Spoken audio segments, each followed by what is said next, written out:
Good morning.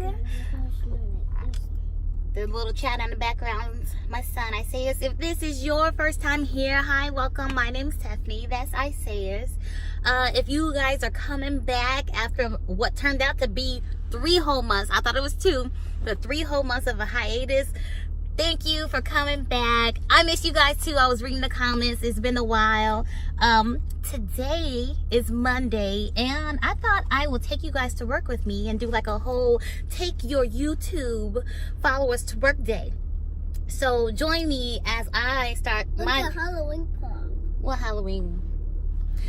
Anywho, so today is take y'all to work with me day. I am a social worker. I work for CPS Child Protective Services with the county that I live in. I cannot expose you guys to everything for confidentiality reasons, but I will walk you guys through what a normal day is like for me. I hope you guys enjoy. Stay tuned.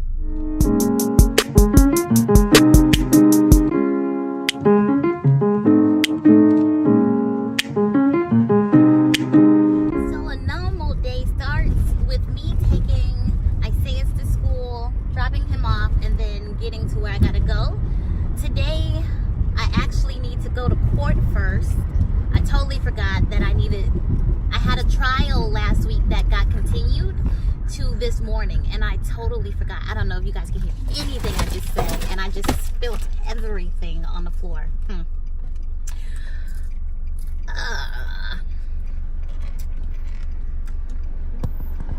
Spill all my stuff, all my lunch. All my lunch.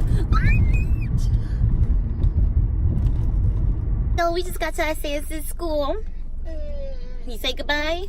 Goodbye. Goodbye. So we're gonna. He's trying to test me this morning already. He's trying to test me. I say he's testing me because he likes to try to pour crumbs on my head. And last time I got so mad because I had just left the salon, fresh hair and everything, and he gonna take his Dorito empty crumb bag and toss it on my head because he's been watching joke stuff on YouTube. So Isaiah now is at school. This car driving all haphazardly. I need gas, and I hate having to get gas. Let me do some reckless driving on my own. I just backed over 4 lanes of traffic. But I need to get gas, and I hate having to get gas before work because it sometimes makes me late.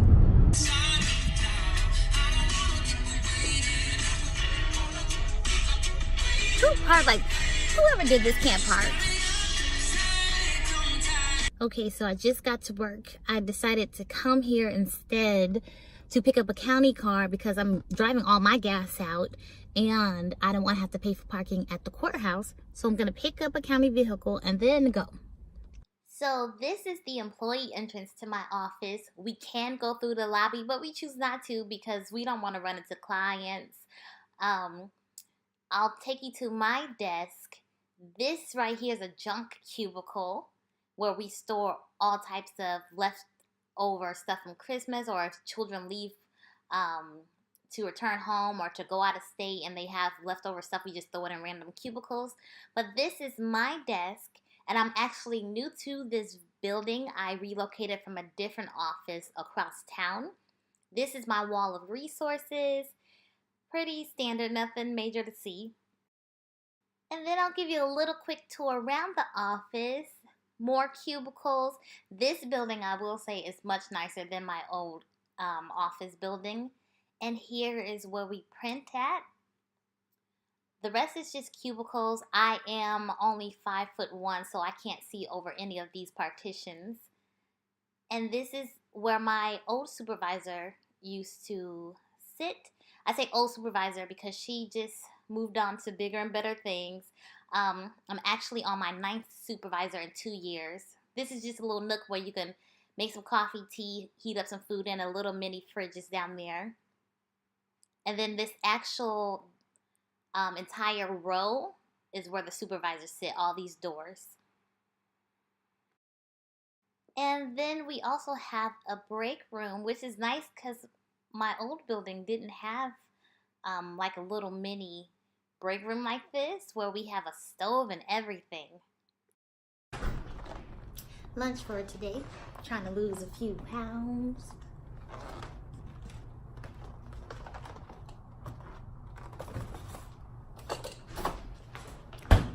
Here are our visitation rooms.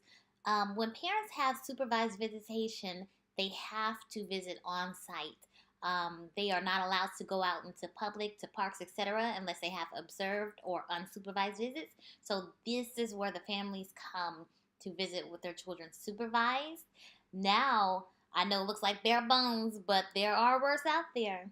These rooms do have cameras and security nearby. Okay, so I am a family reunification, dependency, or whatever name they want to rename us this year, social worker, which means that my primary job function is to try to offer the parents court-ordered services in order to reunify with their children.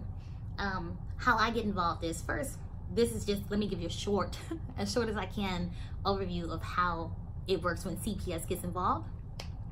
We'll get a referral in that says, hey, a child has been neglected and or abused, or the parents are not suitable to raise these children, or they're gone, or whatever the reason is. We'll get a referral in.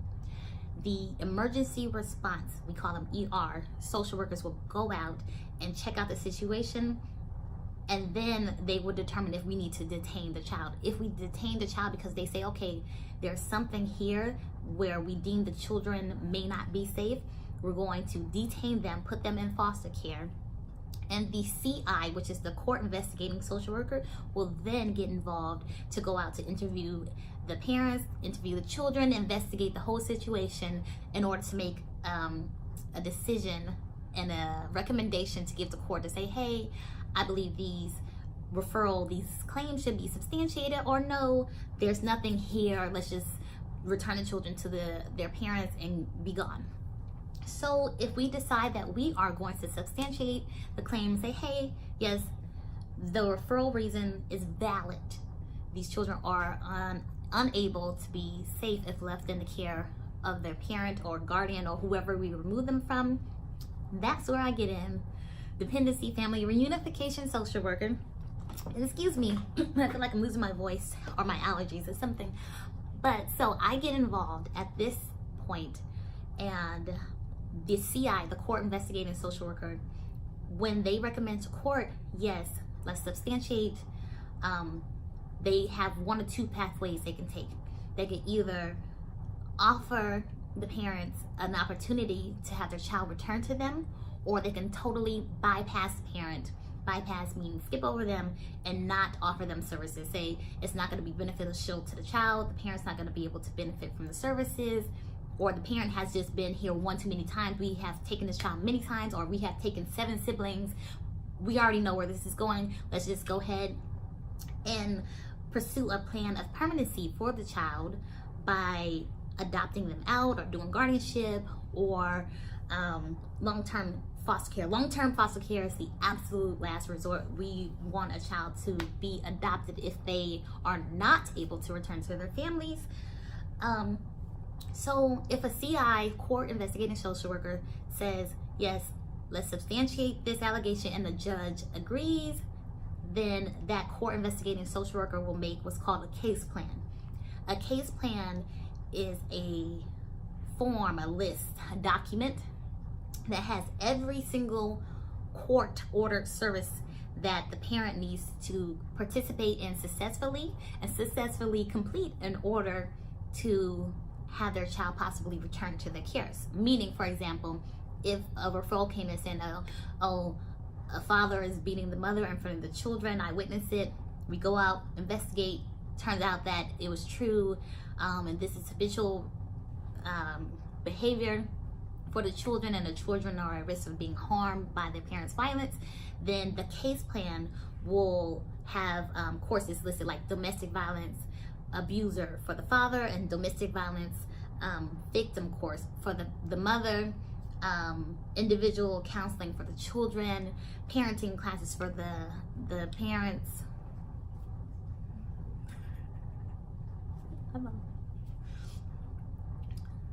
Sorry, coworker.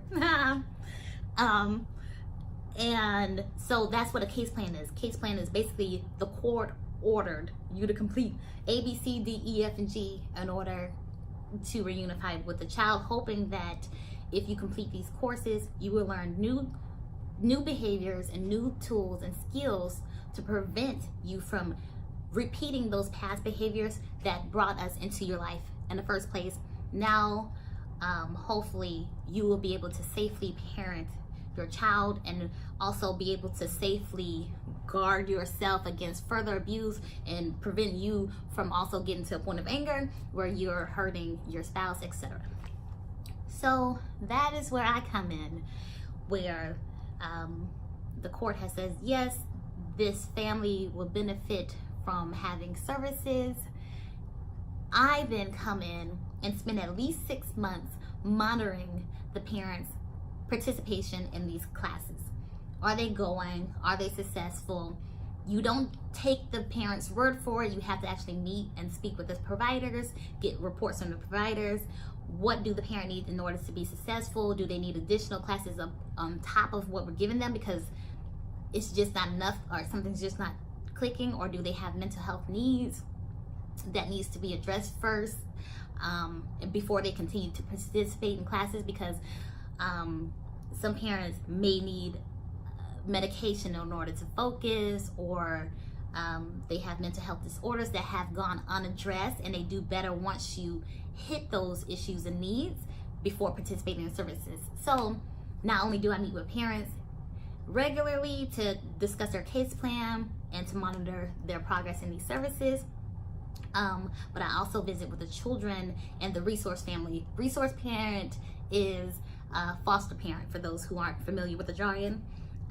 And I make sure that the children, mental health, medical, dental, everything that the child needs or has to be done, I have to basically govern.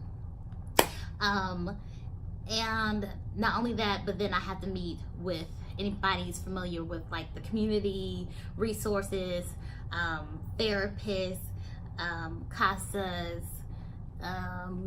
what else? There's so much that I do that I can't even think of everything at this point in time.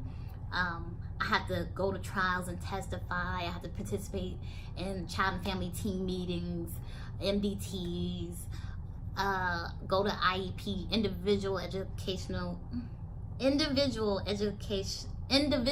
education plan meetings for the children, because technically at this point I am their parent. So not to say that the parents can't participate in certain things like medical, dental, education, but I also am responsible for scheduling and maintaining those visitation contacts between the parents and the children and other relatives, siblings who may be placed in different foster homes. I have to make sure that all of that continues to go smoothly. I have to write so many reports, addendums, memos, etc.